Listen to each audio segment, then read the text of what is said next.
আসসালামু আলাইকুম রহমতুল্লাহ। আজকে আমরা টিল এবং আনটিলের সঠিক ব্যবহার নিয়ে আলোচনা করব। তো আপনারা সাথেই থাকেন, ভিডিওটি সম্পূর্ণ দেখেন। তো মূল ভিডিওতে চলে যাই। টিল এবং আনটিল। টিল হচ্ছে যতক্ষণ পর্যন্ত, আনটিল হচ্ছে যতক্ষণ পর্যন্ত না। তো আমরা অবশ্যই জানি টিল এবং আনটিল দুটি কি কনজাংশন, যা সর্বদাই বাক্যের মাঝে বসে। টিল এবং আনটিল দুটোই কি বাক্যের মাঝে বসে। তো টিল কোন জায়গায় বসবে এবং আনটিল কোন জায়গায় বসবে সেটি নিয়ে মূলত আজকের আলোচনা। তো প্রথমে জেনে রাখা ভালো, টিল শব্দটি হচ্ছে ইনফর্মাল এবং আনটিলটা হচ্ছে ফর্মাল। দুটি বেশ ব্যবহৃত হয়। টিল এর পর অ্যাফার্মেটিভ বা নেগেটিভ যে কোনো বাক্য হতে পারে।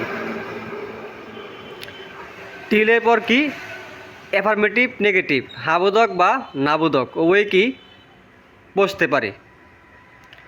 এবং আনটিল এর পর সর্বদাই অ্যাফার্মেটিভ বাক্য বসে।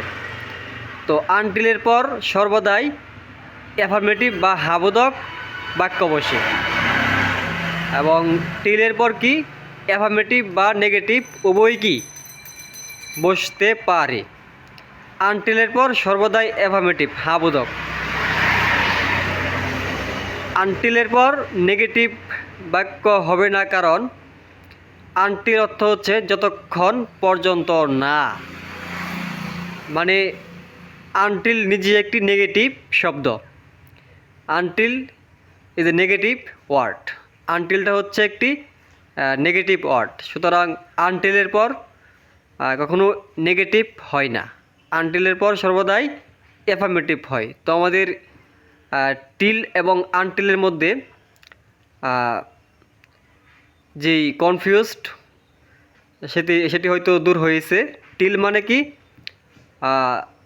যতক্ষণ পর্যন্ত, এরপর অ্যাফার্মেটিভ বা নেগেটিভ উভয় হতে পারে।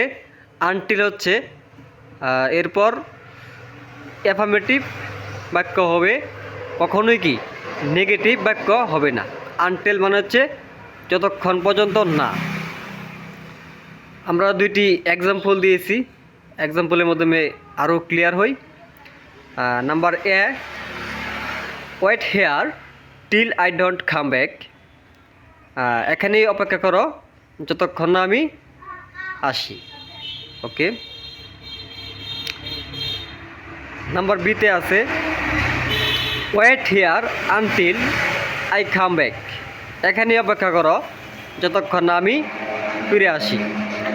তো দুটির অর্থ একই। Wait here till I don't come back, এখানেই অপেক্ষা করো যতক্ষণ না আমি ফিরে আসি। বিতে আছে wait here until I come back, এখানেই অপেক্ষা করো যতক্ষণ না আমি ফিরে আসি। তো প্রথমটাই হয়েছে টিল, দ্বিতীয়টা হয়েছে আনটিল। তো কেন টিল আর আনটিল এরপর নেগেটিভ এবং অ্যাফার্মেটিভ হয়েছে সেটি মূলত দেখি। Wait here till I don't come back. টিলের পর কী হয়েছে I don't come back. I don't come back এটা হচ্ছে কি নেগেটিভ সেন্টেন্স, এটি হচ্ছে নেগেটিভ বাক্য আই ডোন্ট কাম ব্যাক। এবং বিতে আছে wait here until I come back.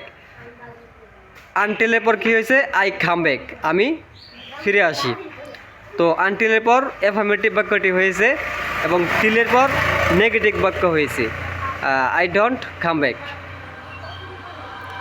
তো দুটির মিনিংস একই। এখানে অপেক্ষা করো যতক্ষণ আমি ফিরে আসি। কিন্তু নাম্বার বিতে দেখেছি আমরা আনটিল। আনটিলের পর আই কাম ব্যাক একটি অ্যাফার্মেটিভ বাক্য বসেছে। কখনোই কি আনটিলের পর নেগেটিভ বাক্য বসবে না। তো আশা করি ভিডিওটি দেখে উপকৃত হয়েছেন। তো সবার কাছে রিকোয়েস্ট, ভিডিওটি শেয়ার করে দিবেন যদি উপকৃত হয়ে থাকেন। আসসালামু আলাইকুম রহমতুল্লাহ।